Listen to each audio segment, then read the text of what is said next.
Hello, everybody. Welcome to the Coming Threats to Cybersecurity and How to Prepare. I would like to introduce today's panelists and speakers. We have Peter Bordow. Peter is Managing Director, Distinguished Engineer, and Chief Architect for PQC, Quantum Systems, and Emerging Technology for Cybersecurity at Wells Fargo. And then we have next to him Ed Vasko. Ed is the Director of Boise State University's Institute of Pervasive Cybersecurity. And I am told that the older you get, the longer your title is. Welcome, Peter and Ed. Thank you. Thank you. All right, so if you were listening to the chaotic attempts to figure out what the hell we were going to talk about. Yeah. So we got a couple of topics. So by way of background, I'll set context and you jump. Okay. So Peter and I have known each other almost 20 years, nearing. I was going to say more than 20, I think. Maybe all in 20, over 20 years. And we haven't physically seen each other in 12 years. And we were having dinner last night. Peter came out last year. If you had a chance to attend his session, he did this phenomenal riff on quantum computing and guitar. So he's also a professional guitarist. Yet there's still people here this year to come see. I know. I can't believe it. I know. Well, okay. I keep getting high fives on the street from people saying, "You brought Peter." So we haven't seen each other in 12 years, and so we spent all day yesterday at dinner chatting about what's happened over the past 12 years versus actually saying, "What the hell are we going to talk about today?" Yeah. So kind of blew that opportunity, didn't we? And then I think I promised that I would go back and I would come up with some ideas, and that never happened. And so we're going to wing it today, folks, right? And I think both of us, to a large degree, are kind of immersed in this conversation on a day-to-day basis, but don't really realize that it's as significant an issue as it is, right? Sociologically, right? Yeah. So, I mean, we haven't had an event, a convergence of this level of technology ever. I would say. I would go so far as to say that. I would put that out there as a peg. I mean, when you converge the level of compute power, the advancements in quantum, the advancements in AI, the advancements in everything from mismal, disinformation, and then just, hey, you know what I've done for the past 33 years of my life, which is cyber, nothing but cyber. You end up in this kind of place where you've got, either you got really one of two paths. It's like Mr. Miyagi said, dystopia do yes, dystopia do no. Dystopia do maybe, just like grape. So I guess that's just like dystopia do yes. Yes. So there's really only two decisions. Yeah, it's true. I work on a daily basis with folks that deal with the opposite side of the coin, right? So obviously AI has a lot of upside, right? And we see it and have seen it and will see it on a daily basis everywhere in our lives, right? Whether it's Siri or Alexa or any of the platforms that are coming out, God forbid ChatGPT, any of the stuff that's out there, at least on the surface, makes it look like this is a real great tool. This is going to be a boost, right? It's going to save me time. It's going to save me effort. And we don't often think about what goes on the other side of the coin, the bad side, right? The dark side, right? Yeah. But yeah, I can tell you that it is an enormous concern from a cybersecurity standpoint, from a private sector standpoint, right? I can only imagine from academia. But yeah, it is profound what we find ourselves in today. Oh yeah, without a doubt. I mean, and the interesting thing is every time I go and talk about this and try to enable the conversation, I have to keep coming back, especially around LLMs. I have to keep reminding everybody that the societal impact is only it's not even 2 years old. I mean, we're sitting just coming up on 18 months in terms of its impact. The conversation, the last talk, those of you who were here, great talk, by the way, when I came in. The real interesting aspect of what he was talking about, in terms of programmers and, one of the fear places I think that everybody's coming at right now at an individual level is, when will my job be replaced? I made this comment to Peter yesterday. He knew my kids when they were really, really small, and now they're off doing their thing, and likewise. Yeah. And I said, both my kids are going into fields where, love them as much as I do, I don't want to try to warn them that 10 years from now they're probably going to be out of a job. One wants to be a lawyer, other one wants to be a doctor. You're not going to have a job in 10 years, but hey, you know what? Which is why I push my kid into physical security. Come robotics. I should have talked to you 10 years ago about that. Yeah, I remember the Ed 209 from RoboCop. That's right.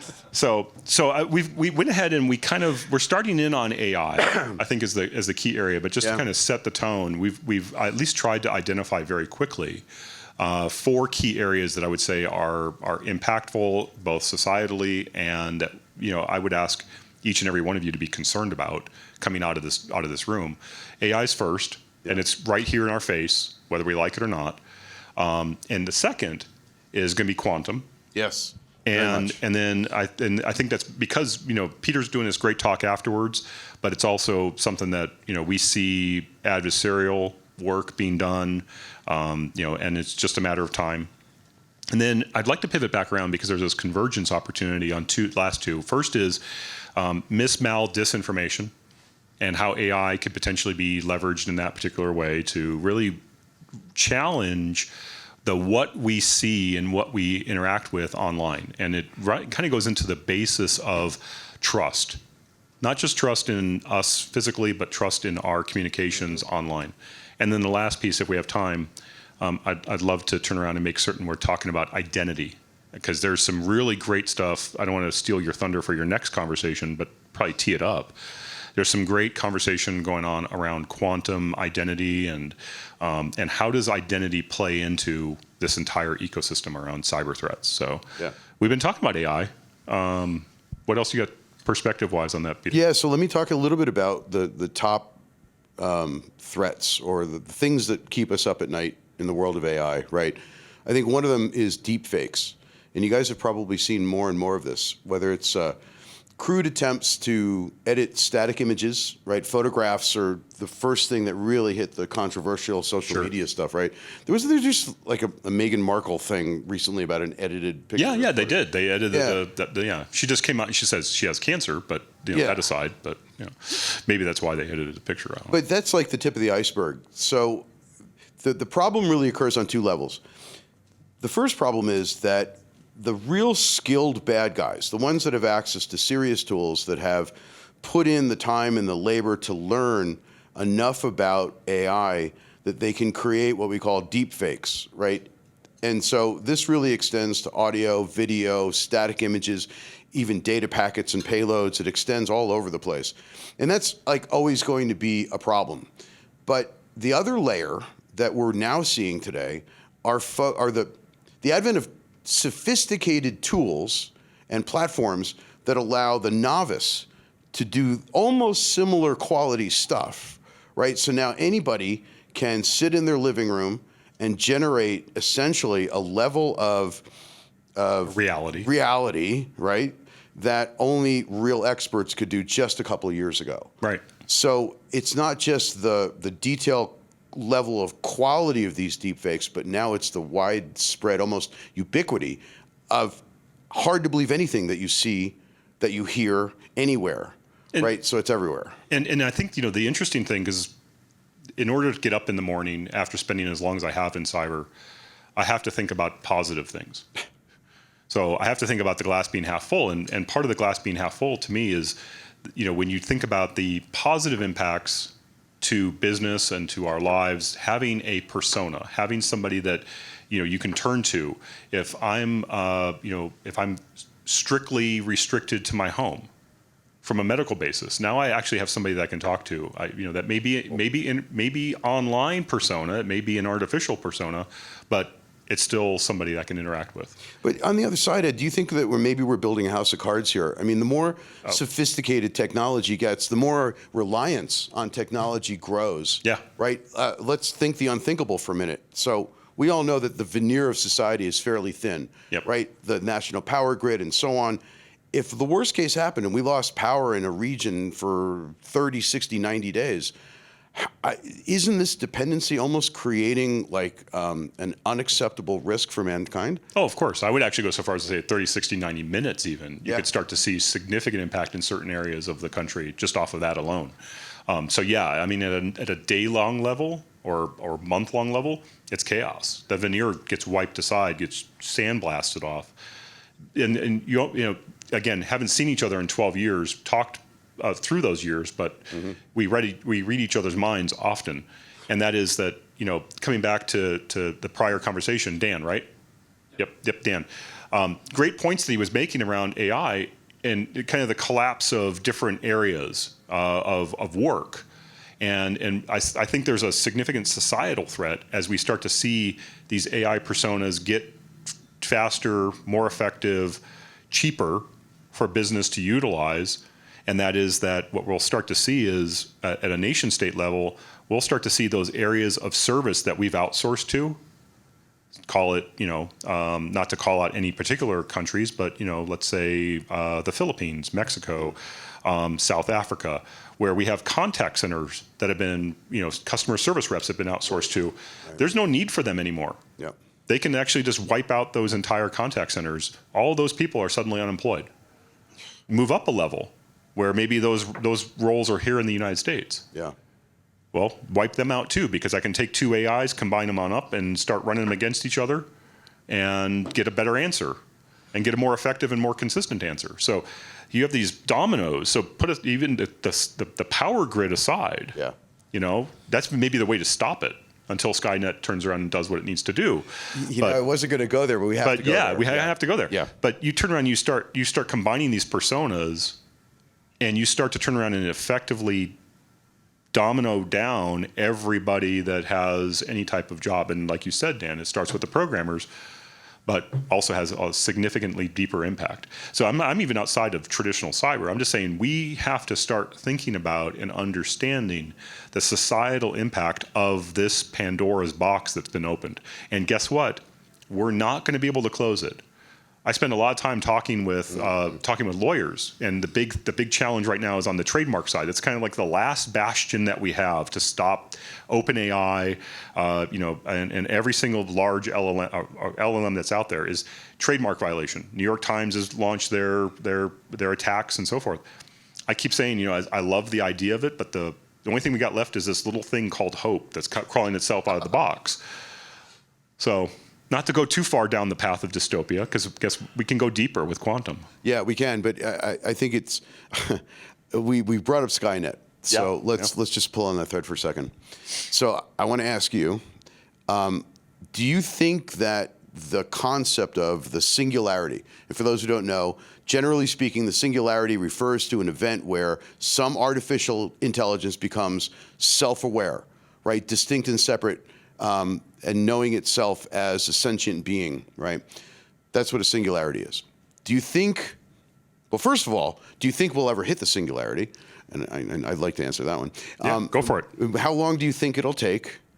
And I'd like to put a little color around that, because one of the things that occurs to me is the more that we teach AI, the more it learns about us. And what if it, I mean, the natural conclusion is that it would probably look at humanity as a threat to its existence once it becomes self-aware, right? So first of all, do you think there's going to be a singularity? Do you think the technology will geometrically progress to that point? And what happens at singularity plus 1 hour? Where do you think it goes? Well, you said you wanted to answer the singularity question. I'll let you. Yeah, okay. Right. Yeah, you take it. You take all it. Right.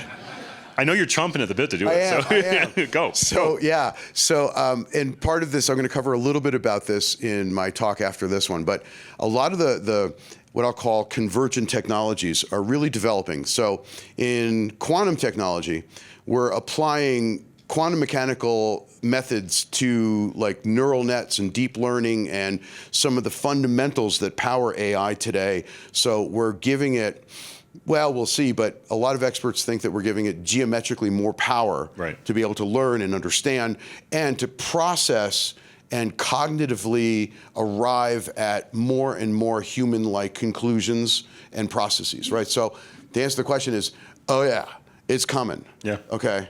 So yeah, when? We're in agreement there. We're in agreement there. I would actually, I'll take the point that says, I think that it's a lot. I think it's before we get to.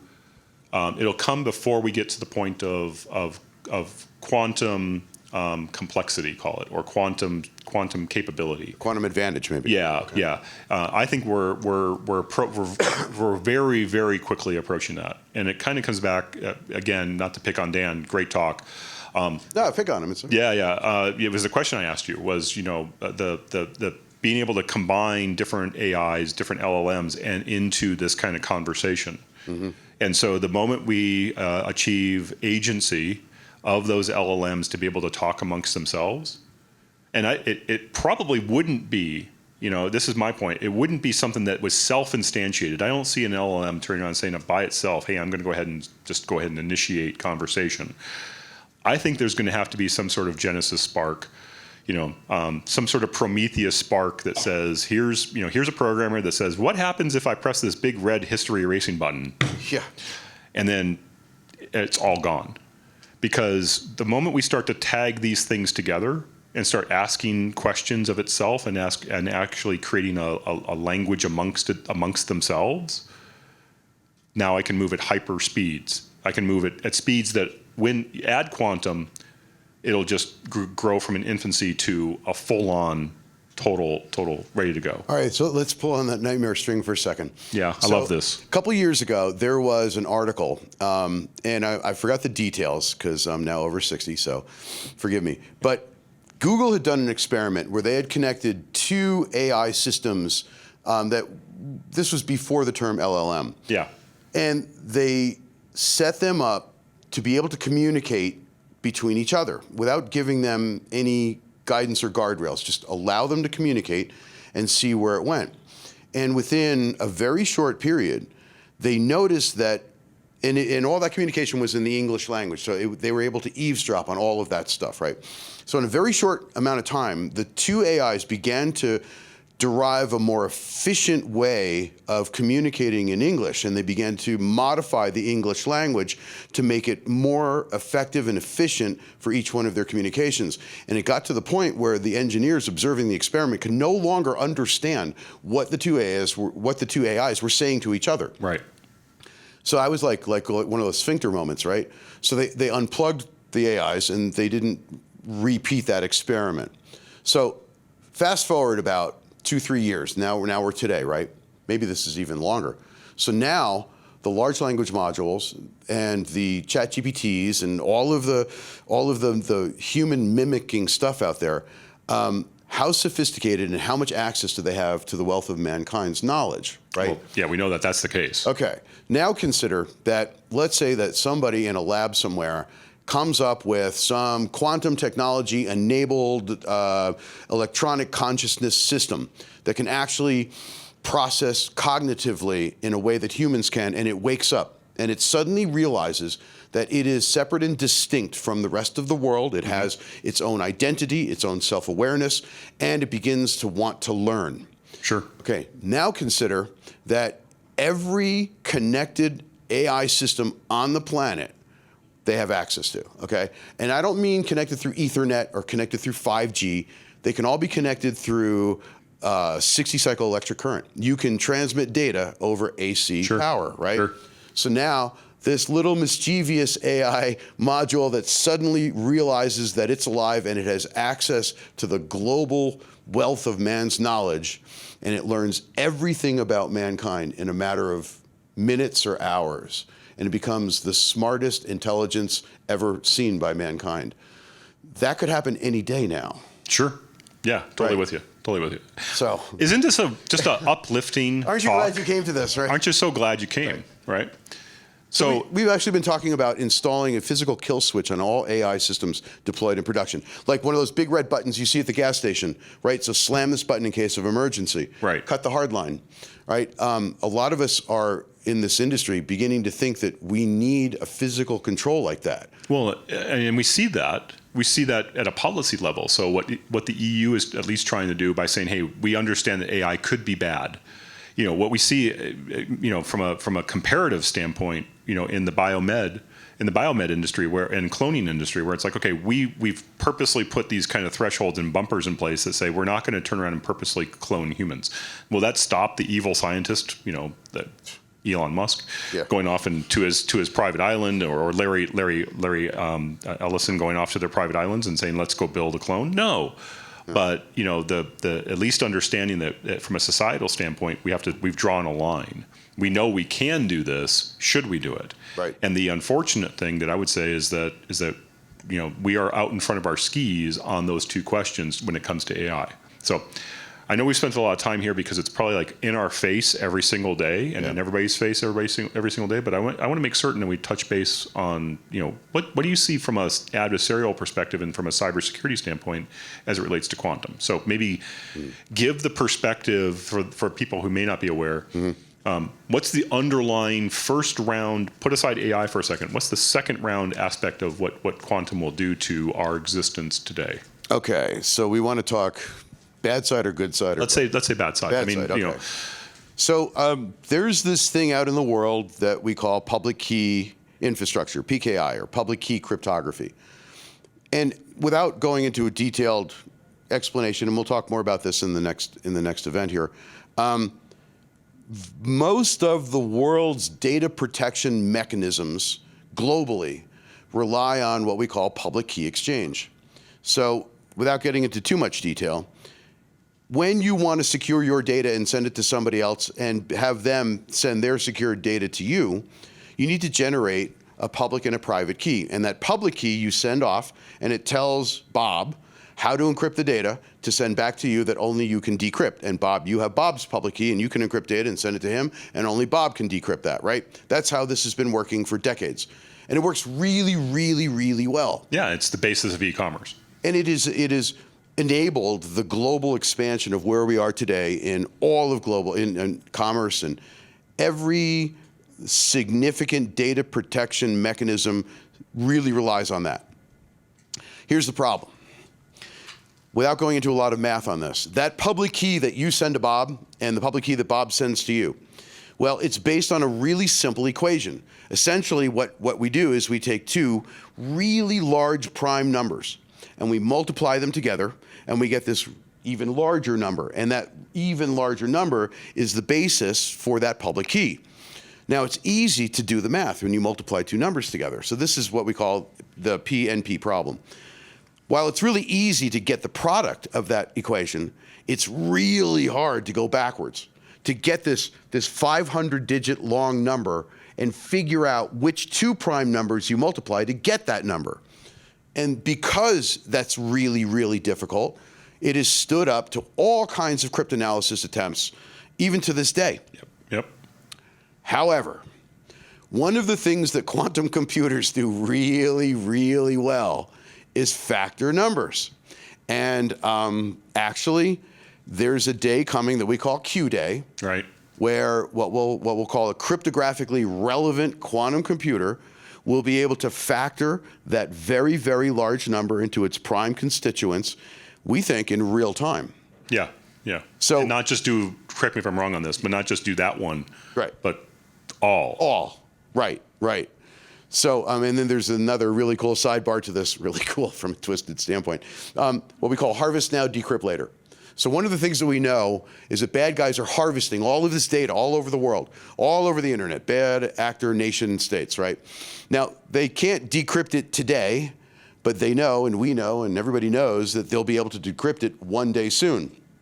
So everything they capture will eventually be in the clear. Now, okay, that's kind of ominous, right? The good thing is that most data has a shelf life. Yeah. Like even like your account numbers, they can be changed, your passwords rotate, things like that. But there's some data that has a really long shelf life. Right. Like your social security number. Your genetic code. Your genetic code, right? All of those things, right? So we worry about that a lot. Now, back to the real problem. So what happens when a malicious bad actor nation state is able to crack encryption in real time anywhere they want across the world? Holy crap. Yeah. It's a pretty bad day. Like really holy crap. That's like one of those days where I don't get out of bed. Yeah, right. So when we talk about, and the lovely lady who did the introduction, she read off this acronym PQC in my introduction. That stands for post-quantum cryptography.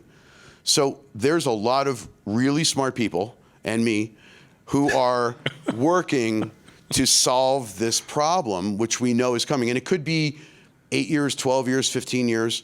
Unfortunately, there's a lot of AI-enabled approaches to cryptanalysis that may shorten that timeline significantly. And so, so how do we protect the world? So we'll talk a little bit about that in your next session. Yeah. Stick around, people. Go get a drink and come back. Yeah. You'll love it. So quantum computing, let me, I don't mean to cut you off. I'm just going to ask you, can maybe jump into a question that I want to ask, and that is, so as you think about the key nation states that would have impact or have the economic power and the material power, meaning like the raw material power to generate what needs to be done or manufacture what needs to be done, how far away are any one of those nation states from that Q day? Yeah, that's a really good question, and I get asked that question a lot. Yeah. Unfortunately, the answer has a bit of a caveat because there's a lot of obfuscation into really what's going on. So two or three things are probably true about this. One is that these bad actor nation states occasionally release information about their latest breakthroughs, which is a puzzle in and of itself, right? Because is that real or is it understated? Have they really advanced further than they're allowing us to believe? Or are they trying to put this fear into us and they're now nowhere near what they've announced, right? So we don't really know where they are, but one can postulate or extrapolate where they might be given the things that we found out happened or were real like last year or the year before. Well, if they were at this point last year and we know that they're putting about 5% of their GDP into this technology, wow, then they're probably at this point this year, right? So unfortunately, the answer is that we don't know, but we think it's like less than 10 years out, right? And then unfortunately, we have a lot of really smart, curious people here in the States and overseas who are also trying to do this because, you know, let's be clear, the person who breaks RSA encryption, who breaks public key cryptography is going to be famous forever. Yeah. Right? This is like chiseling your name into the annals of history for all time. Just like that programmer that's going to make the Singularity occur by that history erasing button engineer. So who doesn't want to have that attached to their name? That's right. Okay. That's right. So there's a lot of smart people working on this. And there's an algorithm that was invented about 25, 30 years ago. Peter Shor wrote this algorithm on how to factor large numbers. And it stood as an icon in this industry for so long. Now the game is on to improve Shor's algorithm and make vast, significant strides in making it more efficient and scalable and dual. And there have been a lot of attempts in this area. Recently, there was one published, I think about 4 months ago, which my team looked at and is actually, there's something there. And now we think that it's quite possible that you only need about 1,700 logical qubits to break RSA 1024, which is the most common cryptographic method, right? Right. So now that doesn't sound like a lot. 1,700 logical qubits. Well, right. Take us through what that looks like. Yeah. That actually calculates to more like 17,000 physical qubits, which you have to do error correction and you have to, account for coherence time, and there's a lot of complexity in that. Yeah. But essentially, that really shortens our timeline from like 12 to 15 years. Now we're looking at like 8 to 12 years, and that's just quantum computing by itself, without all the AI stuff and without all any further improvements that happen, right? So getting to 1,700, and maybe I'm stealing from your next presentation, so stop me if I am. But I mean, what's the threshold right now look like? Yeah, so is it 4? Yeah, mileage may vary. So IBM announced, what did they announce? 1,000 qubits. Okay, so not that far off. Yeah, not that far off. From a progressive standpoint, just even applying Moore's law. So it's not really a simple answer because there's different ways to make qubits and to make quantum computers. You can make them with superconducting materials like IBM and Google do. Right. You can make them with lasers and photonics. You can do them with what we call NV centers or nitrogen vacancy centers. So these are molecular anomalies within a crystalline structure. They can act as qubits. You can use the Hall effect, and you can make qubits out of magnetic constructs and things like that. So there's lots of ways to do them, and each has their upside and their downside. No pun intended. Yeah. I had to go there. Right? Oh man. Okay. Right. So So that's a long answer to a short. So essentially what you're also saying is like if you took enough of those qubits in different design states and you combined them together, you essentially end up in that same singularity moment. Kind of. Yeah. So we're getting there faster. So come on along with us to the bunker, is what I'm saying. Come along with us to the bunker. Yeah, so I don't want to steal too much thunder from the next one. But, now you're talking about the sort of the fuzzy boundary to quantum biology. And that's kind of a cool subject. So the banana. I plug the banana in, and it's my quantum computer. Kind of. Yeah. I've always thought that would be a great idea. You have to stick around for the next presentation. So you can not confuse yourself. Oh, yeah, of course I'm going to stick around, man. Of course.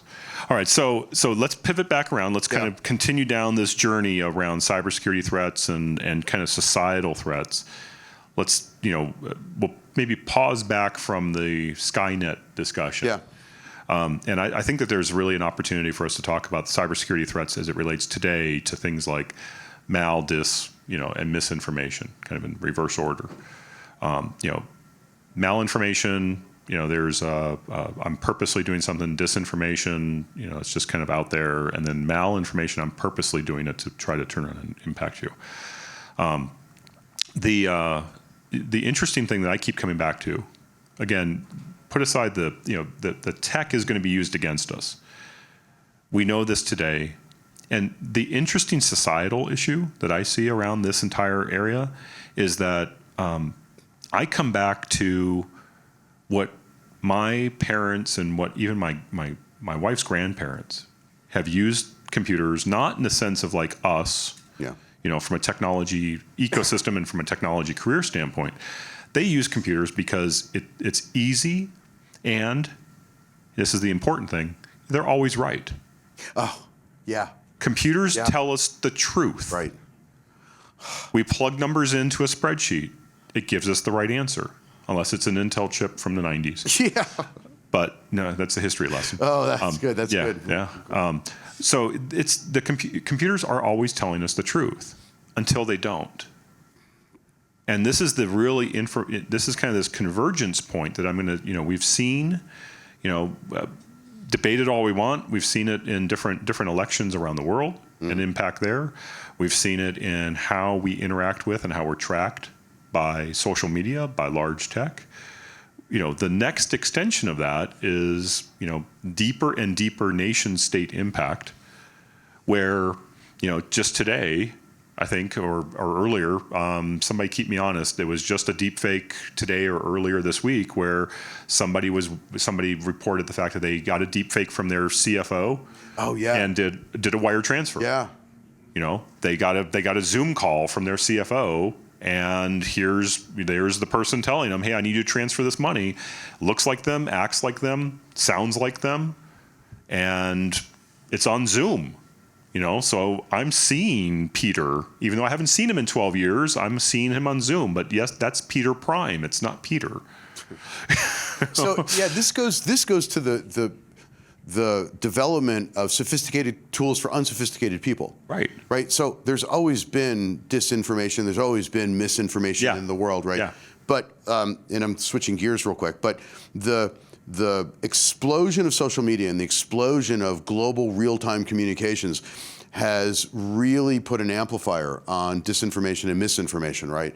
But to the other point, the scenario that you're talking about was attempted about 3 years ago. Yeah. And it was a real big thing. It happened overseas in one of the small Nordic countries.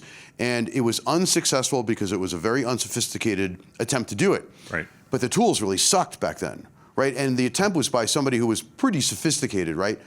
So now, all you have to do is get yourself some sophisticated tools, which are easy to do, and then do a little research on history on failed attempts that were actually a good idea at the time. Sure. And now suddenly, what's possible? And that's a perfect example of going back 3 years to a headline and now getting the better tools and getting it done. Yeah. Well, and it kind of goes to the cornerstone of trust. Yeah. Which is kind of if there's a threat.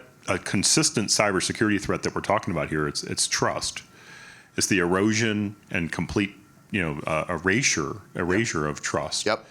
Not just societally, but trust in what we use, how we use it, and what we see, and how we're interacting with it. So there are some what I'll call distributed, fragmented solutions to trust, authentication. Because really, trust is based on that I believe that you are who you are, so now I can really trust you. I know I trust Ed, but are you Ed? Right. So like, was it Clear at TSA, and there's some ID me. ID me, and these. The problem is that these things are all fragmented, and they're all meant to serve a very specific set of use cases. So one of the things that, I guess I can talk about this. So one of the things that I work on at Wells Fargo are a number of patents that we have in the area of universal digital identity. So this is essentially a construct that is almost like, and pardon the expression, an analog for who you are in the real world, in the digital world. So let's say that there was a construct digitally of everything about you from your birth all the way to where you are today, where you went to school and the different hair colors that you've done, the different haircuts, the places that you lived, the people that you've been in a relationship with. I don't want people knowing about my mullet. Yeah, mullets we can have a filter for. I just submitted one for mullet filters. The idea is that if you could build a construct of who you are in the digital world, and you would have complete control and sovereignty over that construct, but it was contained, it was measurable, right? And you could, say, keep it in a safe place, say maybe a bank, right, where you keep all of your valuables, right?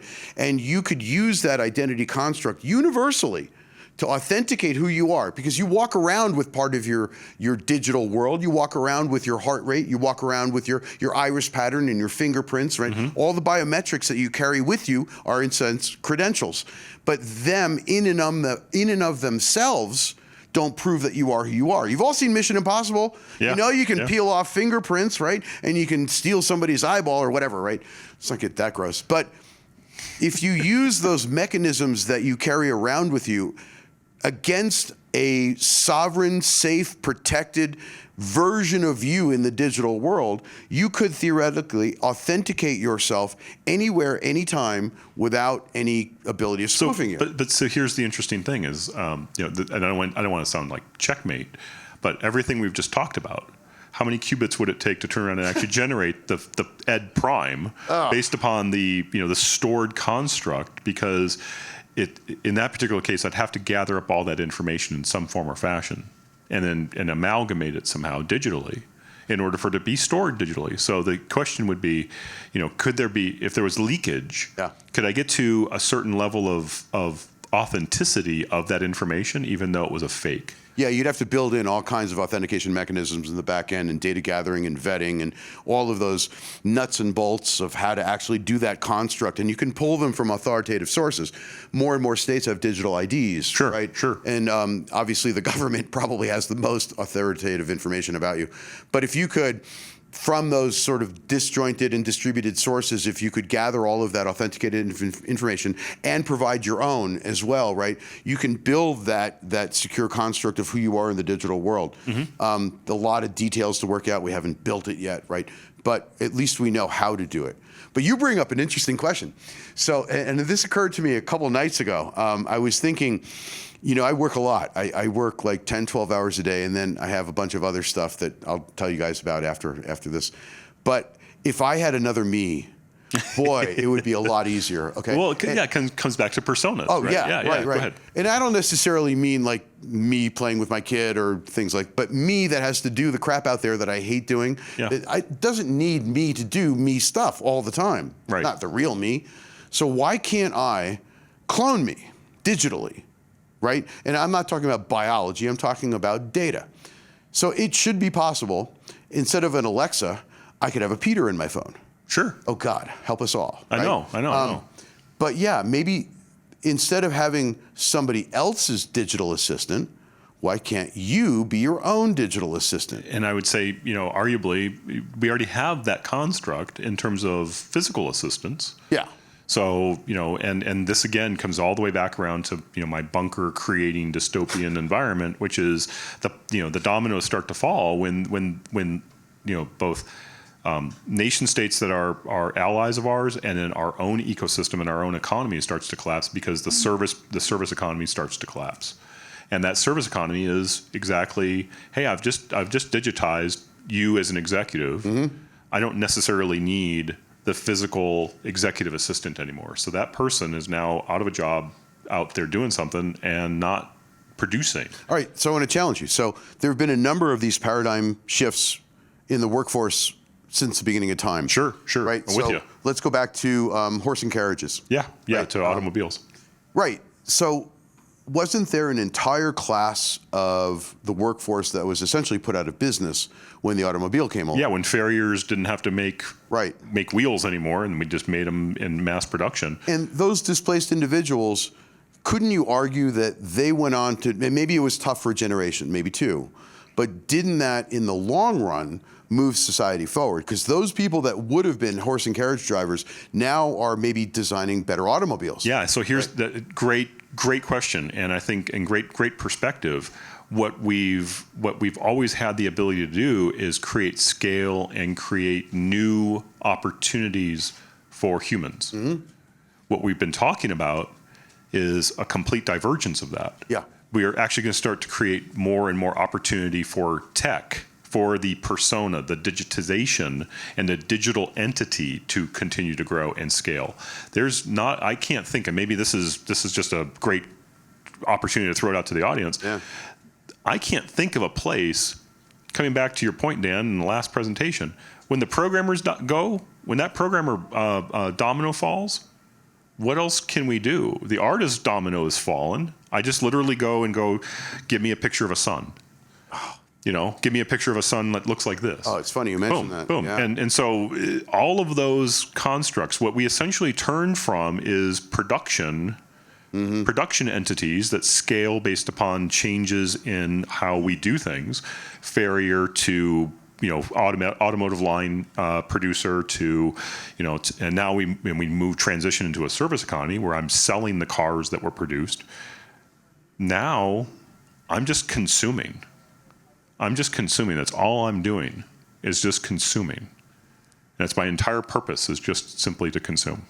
So we have a problem in the classical trades disappearing.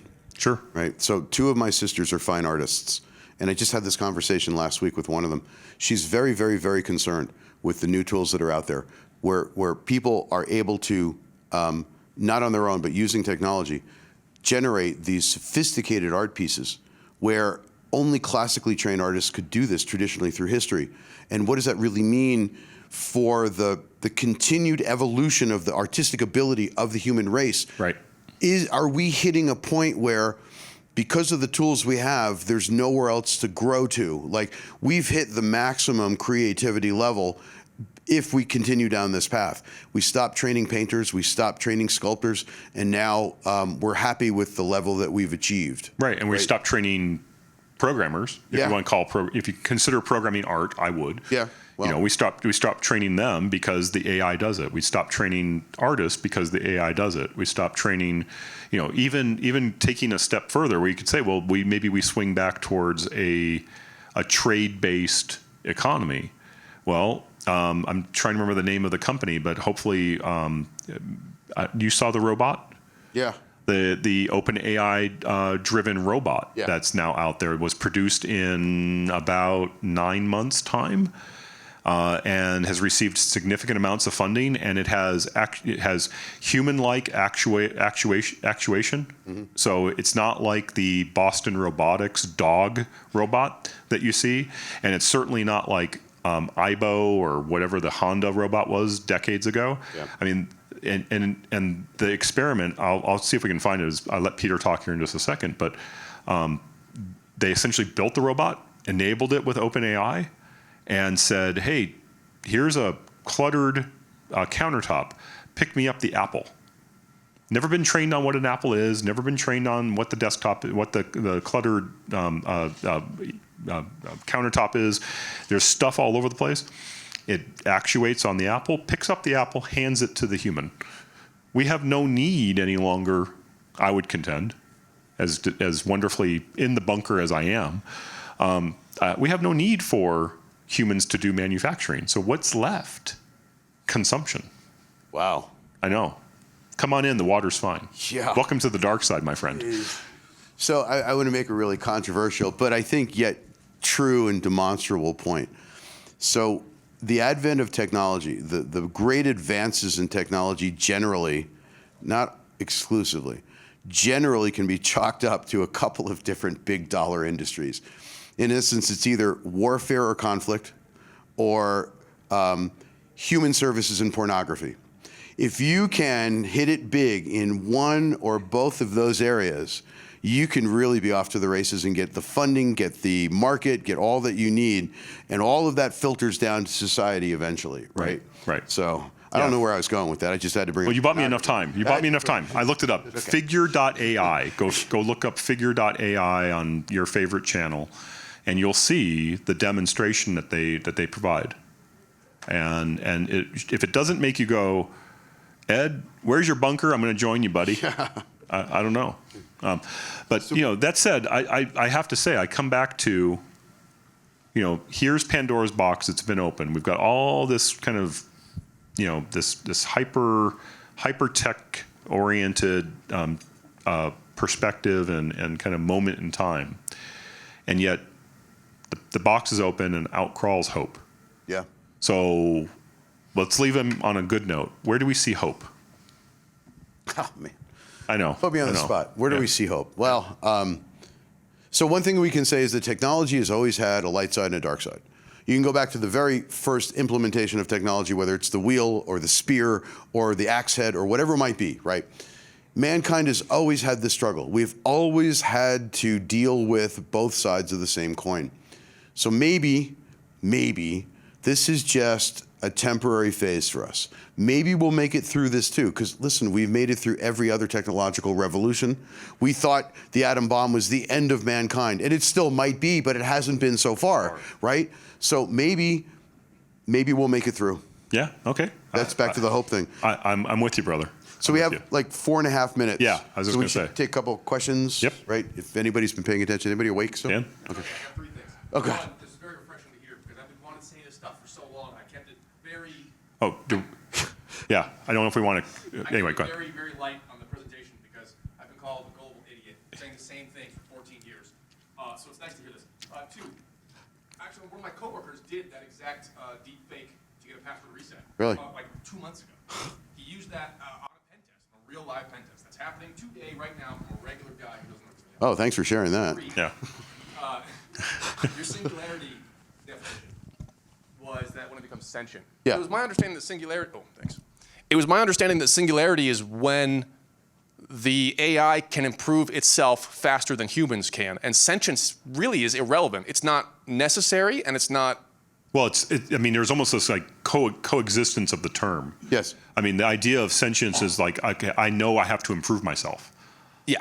Yeah. and I know how to improve myself. But no, I don't know if that's sentience though, because you don't have to have a sense of self for that. All you need is the ability to improve yourself. But I need to know what to improve. Well, yeah, but I mean, LLMs know how to write AI code right now. Like I still have to prompt it, right? Correct me if I'm wrong. There has to be some sort of input into that LLM. Yeah, but to his point though, you could create a model that didn't need input. Yeah, right? yeah, but you could create a runaway train today How? in LLMs by setting it on a course to improve itself. Well, that to me is that history erasing button. Well, somebody's going to have to. Yeah. To me, if I take a step back from sentience, and say sentience is going to be I'm fully aware of I have to improve myself. I have self-awareness. So not Dan telling me, hey Ed, you need to lose some weight, buddy. right. But Ed realizing, oh crap, 54 years of this, I've got to lose some weight. So okay, we're dangerously close to the area of philosophy here when we start talking about sentience But and aren't we? self-awareness, Well- right? But I want to point out when I talk about the singularity, when I refer to sentience and I refer to Pandora's box, for me personally, I think what I'm referring to is the aspect of being a sentient being that wants to preserve itself. Okay, Self-preservation, fair. Okay. knowing that I'm separate and distinct from the rest of the world and the rest of the entities, but I need to survive at all costs, because we're all built that way. When that becomes inherent within an AI system, survival at all costs, then it's game on. But I don't think that's really necessary. I mean, when you have a bot that can self-improve itself better than the best humans can, you don't need the ability to say, I need sentience or I need the ability for self-preservation. It literally just logically concludes that I can improve myself by taking over the universe. Right, right. And I think that that's the parallel. I mean, you're synonymous to each other. Yeah. Okay. All right. Well, last point before I give it Mike. That was a good point, though. I was thinking about this. One of my buddies brought this up the other day, and I thought it was a genius idea, and I have no idea where to go with it. But if you think about like an LLM is trained on English right now and like images and stuff. But if you go way lower and you're trying to figure out what is the fundamental thing that you can train it on from a universe, it kind of feels like electromagnetic spectrum. Like, could you train an LLM on the electromagnetic spectrum to speak in, EF? And then, like, what would be the consequences of that? We wouldn't understand it. Yeah. That's to Peter's that's point. the first thing, right? Yeah. But let's be clear, a lot of communication today, you could say, is speaking in RF and electromagnetic spectrums, right? So that's what data transmission is essentially, right? Yeah. Rather than audio, right? Because we're talking about air molecules and we're talking about vibration and we're talking about all of that aerodynamic stuff, right? But in the world of digital communications, computers already do that in some respect. Right. And I don't know if that's exactly what you meant, but now you're getting into a little bit of area of electrical engineering, which is actually something I do know about. So, but yeah, that's scary shit. Oh, Yeah. Oh, sorry. No. All right. Well, I don't know. I wasn't going to swear. Yeah. Okay. Other questions? Yeah, I had questions. We have like 8 seconds. On this, I'm just going to say iRobot, Isaac Asimov. I mean, this was already covered. No, we should bring that up. Yeah. Yeah. You know, and you bring up the idea that these robots, if you give it a task and you add to that task, get better at this task, then all of a sudden this AI says, well, it's super convenient for me to turn all of New York into buttons. Right. You know, because it's right next to my manufacturing plant. And all of a sudden it figures out the best way to optimize turning all of the cement and everything that New York is into shirt buttons. Sure. You know?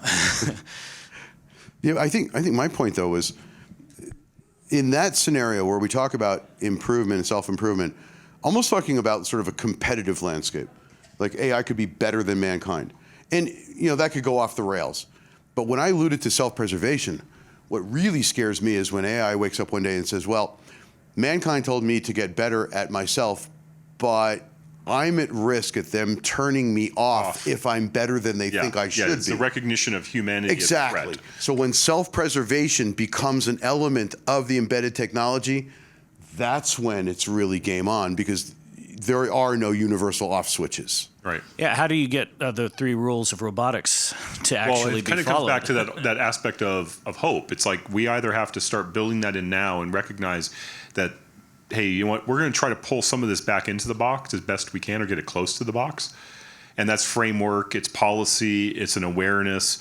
But my biggest concern right now is that it's been unleashed and there's no regulation, there's no governance. Dan brought this up in his last presentation. It was great to listen to. It's like, there's the LLMs themselves are just out there without any real governance behind them, ethically. And so what we end up with is this concept where, I've tried to put some bumpers on language, and I know I'm running over time. I'm trying to get you, if you want to go get ready. So you can eat it to my other time. Yeah. Okay. So we're trying to say, we're gonna try to have OpenAI and ChatGPT say, we're not going to turn ChatGPT into a Nazi or into an SS officer. That's a bumper. Yet here we are turning around and saying, hey, look, you know what? Why don't we just kind of put together the structure and the construct so that we make it start to think maybe it's not an SS officer, but it's a butcher in Germany in 1942. Can we get the same sort of thing? Yeah. And so the challenge that we run into is that it's out of the box. Yeah. It's out there. And trying to put bumpers around it now is going to take us longer and longer than what we're going to see the value of it being, the value that's generating for us today. And that's going to win. In a way, could you say that we're developing at such a rapid pace that it's almost like a sense of hubris? Like, we know what we're doing, we're untouchable, and we're always going to be the master race. Well, I mean, I'll come back to pop culture as a reflection of present and future.